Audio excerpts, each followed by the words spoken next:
Hello दोस्तों, स्वागत है आपका आपके YouTube channel board exam class 10 पर। जैसा कि आप सभी लोग जानते हैं कि इस चैनल पर क्लास 10 मैथ की तैयारी कराई जा रही है बहुत अच्छे से। तो उसका चैप्टर नंबर 2 है। चैप्टर नंबर 2 का प्रश्नावली 2.2 का मैं पहला सवाल करा चुका हूँ। पहले का पहला पार्ट करा चुका हूँ। आज पहले का दूसरा पार्ट मैं कराऊंगा। आज दूसरे दूसरे का दूसरा पार्ट। ये आप लोग देख सकते हैं, एनसीईआरटी किताब है मैथ की। तो दूसरे सवाल में बोल रहा है क्वेश्चन, निम्नलिखित द्विघाती बहुपदों के शून्य ज्ञात कीजिए, शून्यकों तथा गुणांकों के बीच संबंध की सत्यता की जांच कीजिए। पहले हमें शून्य ज्ञात करने होंगे, तो उसके बाद संबंध की सत्यता की हमें जांच करनी होगी। तो सबसे पहले देखते हैं, हमारा पहला सवाल तो हो चुका था। आज सवाल नंबर 2 है। तो 2 क्या बोल रहा है आप लोग देखते हैं।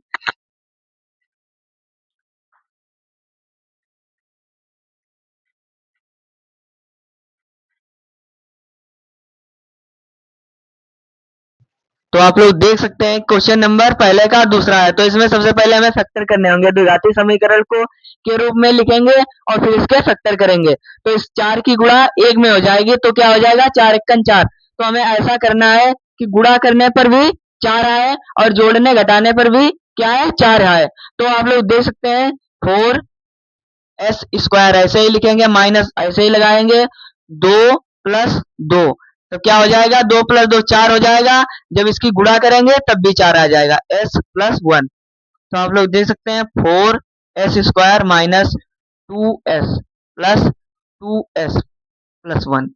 आप लोग देख सकते हैं कि s की गुणा 2 में हुई है, फिर इसकी गुणा फिर 2 में हुई है। तो मेरा क्वेश्चन यहाँ तक बन चुका है। अब इसके हमें अलग अलग जोड़े बना लेंगे। यहाँ से देखेंगे कि हमें क्या क्या कॉमन मिल रहा है। तो सबसे पहले यहाँ हमें 2 भी कॉमन मिल रहा है और s भी कॉमन मिल रहा है।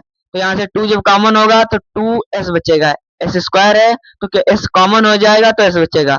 माइनस यहाँ से 2s कॉमन हो चुका है, 1 बचेगा। फिर उसके बाद में यहाँ हम क्या करेंगे, सॉरी, यहाँ पर आप लोग देख सकते हैं, इसकी जब गुणा होगी तो ये भी चिन्ह माइनस का हो जाएगा। यहाँ माइनस कॉमन कर लेंगे, माइनस का 1 कॉमन करेंगे और यहाँ पर क्या हो जाएगा, 2s-1। आप लोग देख सकते हैं, जब मैंने यहाँ से माइनस कॉमन कर लिया है तो यहाँ पर प्लस का चिन्ह है तो माइनस में बदल जाएगा। तो आप लोग देख सकते हैं कि ये दोनों मेरे सेम आ चुके हैं। तो इन दोनों को मैं एक ही तरफ लिखता हूँ, 2s-1 और इधर 2s-1। ये आप लोग देख सकते हैं, 5 मत समझ लेना, ये s है, ये भी s। अब इनको 0 के बराबर रखते हैं, 2s-1 बराबर 0। तो 2s बराबर 1। तो s बराबर हो जाएगा 1/2। s बराबर 1/2। ऐसे ही इधर भी 2s-1 बराबर हो जाएगा 0 के। तो 2s बराबर 1। तो हमें s बराबर क्या प्राप्त होगा, 1/2।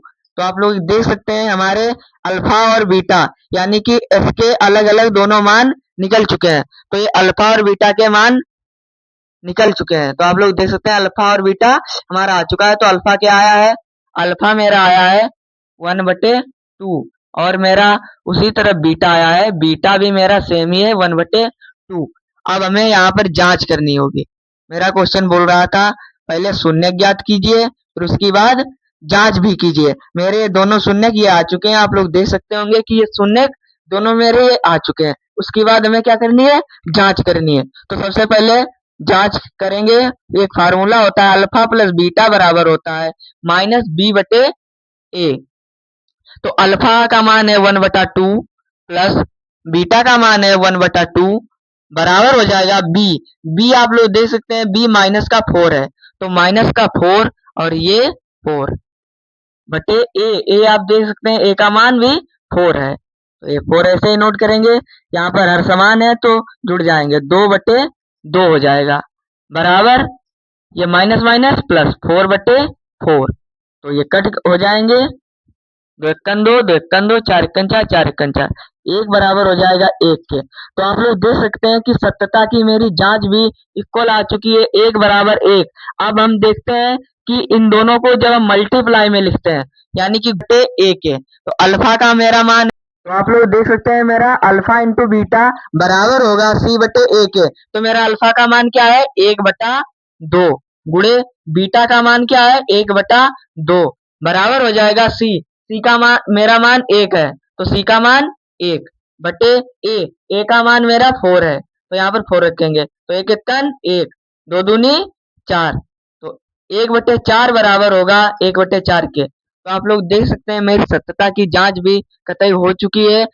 इधर भी मेरा जब अल्फा प्लस बीटा लिखा था इस सूत्र से भी मेरा कतई सेम टू सेम आया है और मैंने जब अल्फा इंटू बीटा वाला फार्मूला लगाया तब भी मेरी सत्यता की जांच एकदम एक्यूरेट एकदम सही सही आई है। तो आई होप मैं आशा करता हूँ आप लोगों को ये मेरा बताया हुआ बहुत अच्छे तरीके से समझ में आया होगा। अगर अच्छे तरीके से समझ में आया हो तो प्लीज चैनल को जरूर सब्सक्राइब करें और इसका क्वेश्चन नंबर अब मैं 3 बताने वाला हूँ। तो अब आप लोग देख सकते हैं दूसरा क्वेश्चन आप लोगों के बहुत अच्छे तरीके से समझ में आया होगा। ये question number 3 same to same उसी प्रकार से ये भी लगेगा। इसमें भी वही सेम चीजें पूछ रहा है। पहले हमें शून्य ज्ञात करने होंगे फिर हमें सत्यता की जांच करनी होगी। तो सबसे पहले इसे हम द्विघाती समीकरण के रूप में लिखते हैं। तो सबसे पहले 6x² मेरा ऐसे रहेगा -7x ये इधर लिखा है इसे हमें इधर लिखना पड़ेगा -3। उसके बाद में हमें क्या करना होगा उसके बाद में सबसे पहले देखो इसकी हमें गुणा 3 में करनी होगी 6×3 = 18 हो जाएगा। सपोज दैट हमें मान कर चलना होगा कि मेरा यहाँ पे 3 नहीं है यहाँ पर कितना है 18 है मुझे ये मान कर चलना होगा। तो मुझे ऐसे फैक्टर करने होंगे कि हमें गुणा करने पर 18 आए और जोड़ने घटाने पर 7 आए। तो सबसे पहले मैं 6x ऐसे ही लिखता हूँ 6x² माइनस माइनस की जगह पर यहाँ पर हो जाएगा +2 - 9x -3। तो आप लोग देख सकते हैं जब हम 2 की गुणा 9 में करेंगे तो दुनेम 18 हो जाएगा। अब जब 9 में से 2 घटाएंगे तो माइनस का मेरा कितना बचेगा 7 बचेगा। तो आप लोग देख सकते हैं इसके फैक्टर कितने हो जाएंगे 2 × 2 - 9। तो आप लोग देख सकते हैं 2 - 9 हो जाएगा। तो इसे हम सबसे पहले इसकी x में गुणा कर लेंगे 6x² ऐसे ही प्लस 2x - 9x -3 ये x की गुणा पहले मैंने 2 में की फिर 9 में की। अब मैं अलग अलग जोड़े बना लूंगा। अब देखिए यहाँ से कितना मेरा कॉमन हो जाएगा 2x यहाँ से जब 2x कॉमन हो जाएगा तब यहाँ पर कितना बचेगा 3 यहाँ पर बचेगा 3x + 1। यहाँ से हम माइनस कॉमन करेंगे माइनस का यहाँ से कितना कॉमन करेंगे 3 जब 3 कॉमन करेंगे तो यहाँ पर बचेगा 3 + 1। आप लोग देख सकते हैं यहाँ मैंने माइनस कॉमन कर लिया तो यहाँ पर चिन्ह जब माइनस का कॉमन हो जाएगा तो यहाँ पर कितना बचेगा प्लस का चिन्ह बचेगा। तो आप लोग देख सकते हैं 3x ऐसे ही रहेगा 3x + 1 एक ब्रैकेट में और दूसरे ब्रैकेट में 2x - 2x - 3 ये वाला। तो आप लोग देख सकते हैं उसके बाद में हमें एक एक जोड़े अलग अलग हमें 0 के बराबर रखना होगा।